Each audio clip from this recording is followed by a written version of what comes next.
continue with the history of the church. And for those that are new, who are in Bible school, this is something that we do before most youth services.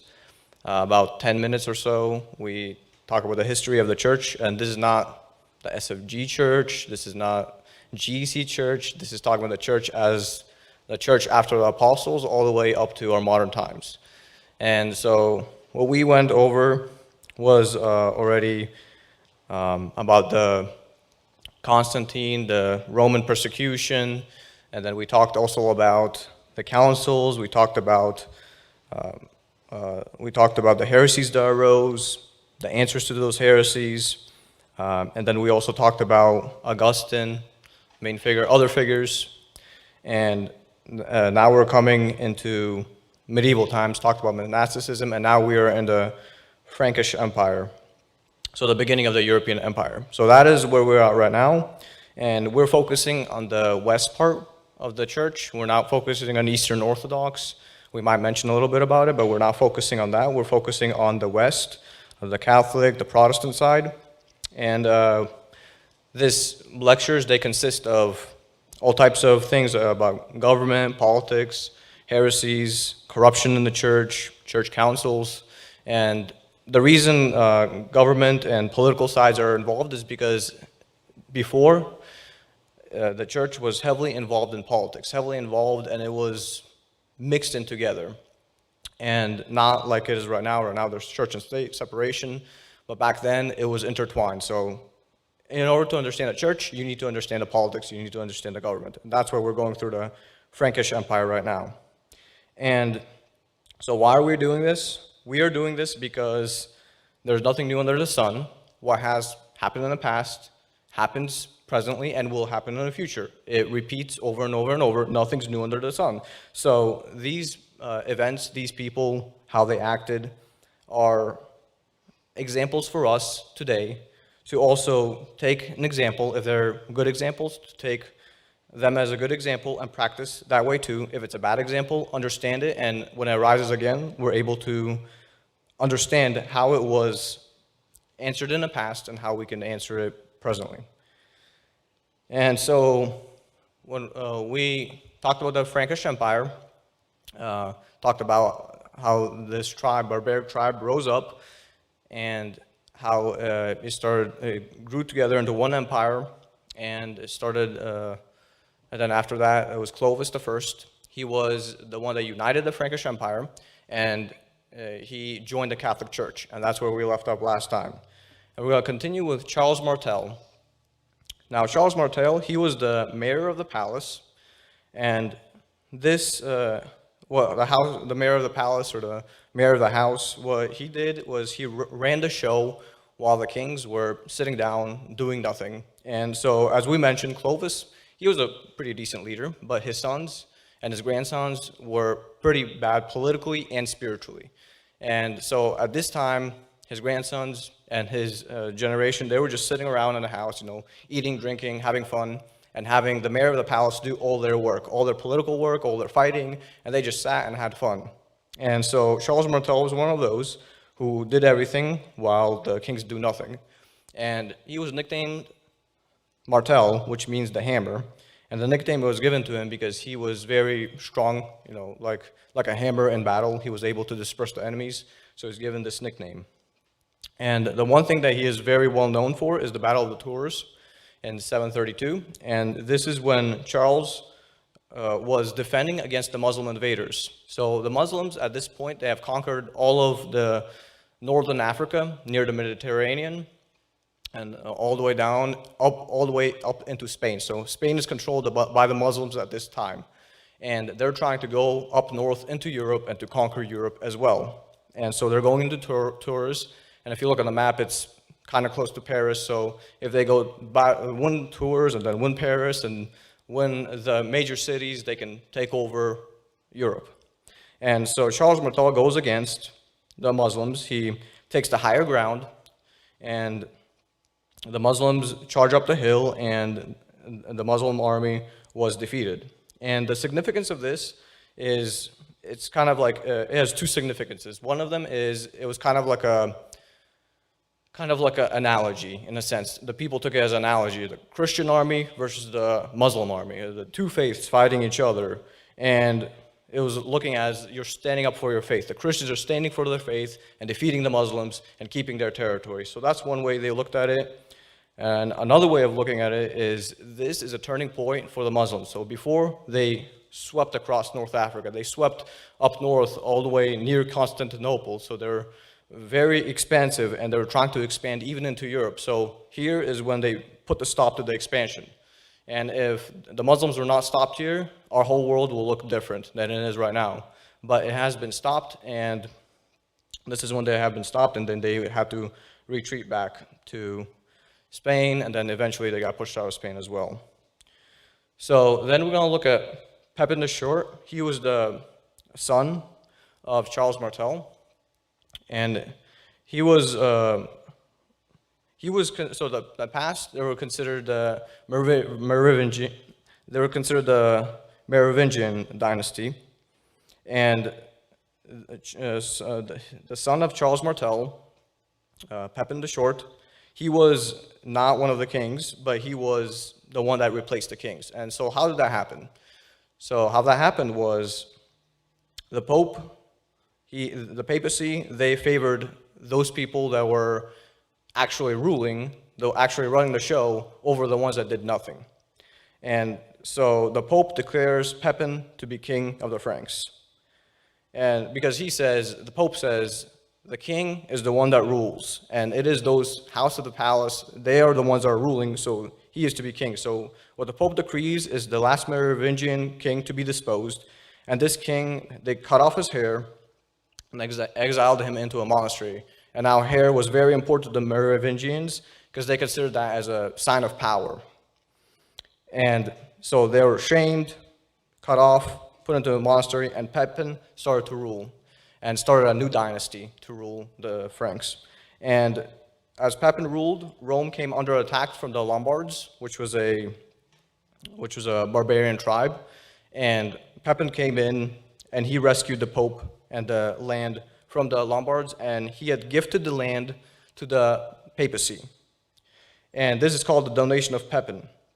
And this is a very important thing that happened, because now the king was raised from just being, or the Pope was raised from just being a spiritual leader to be also a king as well. So a Pope became a king as well as a spiritual leader. So now he is involved with politics and not just religion. And this land, the donation of Pepin, became to be known as the Papal States as we know right now, and on the map is what the Papal States grew to be, and that's what happened there.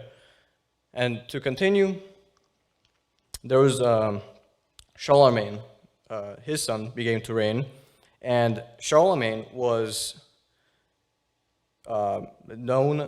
he was the one that was appointed as the new emperor of Rome. And so how did that happen? So as all this started happening, the Papal State, the donation of Pepin, there was a rebellion happening down there in Italy. And what Charlemagne did is he went down there to restore the land to the Pope, to pretty much confirm that, that is his land, he's supposed to rule. So as he goes down there to defeat the rebellion, Pope Leo III, he crowns him as the first Roman emperor in the West.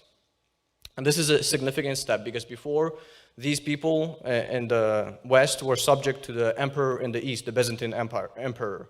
And he was considered as the Roman emperor, but now they kind of split, they went their own way. Now they elected their own emperor, kind of rejected the Eastern emperor, and now kind of made an even bigger distinction between the East and the West, and the bigger split. And this actually are some of the steps that led to the Great Schism.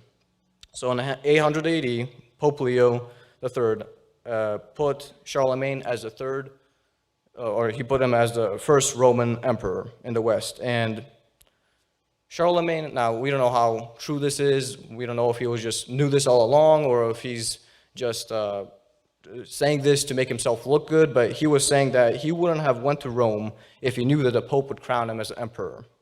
But when he got crowned emperor, he stayed as emperor. So we see actions speak louder than words.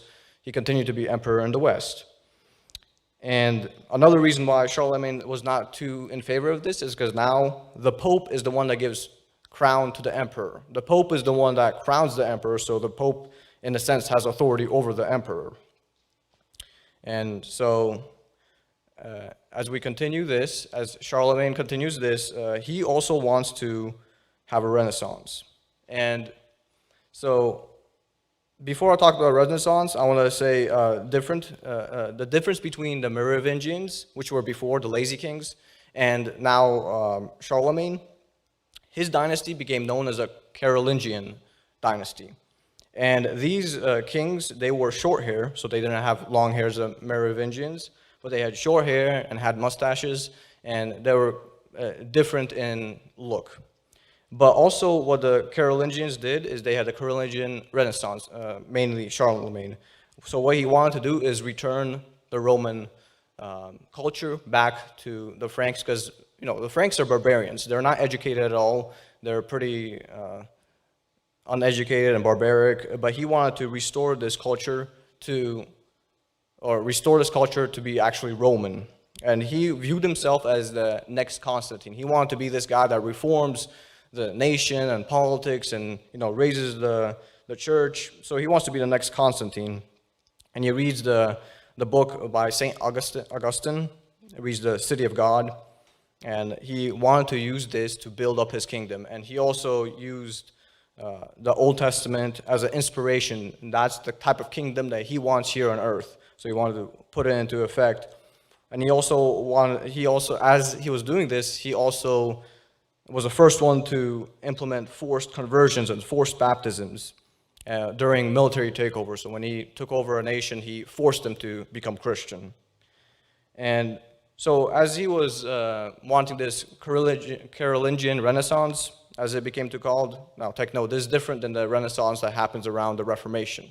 That's a different Renaissance that happens in Italy, and that's where you see all those paintings, all those sculptures. That's from that Renaissance. This is different. This is the Renaissance that's happening in the barbaric tribe of the Franks. And so as they go through this Renaissance, he built 30 cathedrals, 417 monasteries, and one thing that he did very well is he preserved the ancient manuscripts. So what he did is he changed the way they were written. So before they were written very sloppy, very cursive, and it was really hard to read. But what Charlemagne did is he did a Carolingian minuscule.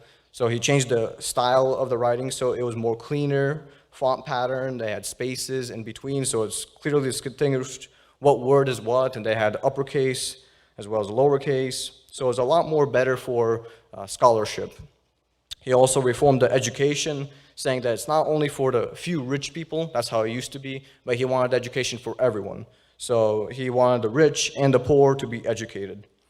And another thing that he did is, as I mentioned about manuscripts, not only did he change the minuscule, but he also implemented monks or other people to copy the manuscripts and to keep it in certain towers so they can be preserved. And this was very important because of this, many manuscripts survived. If this didn't happen, many manuscripts would have been destroyed.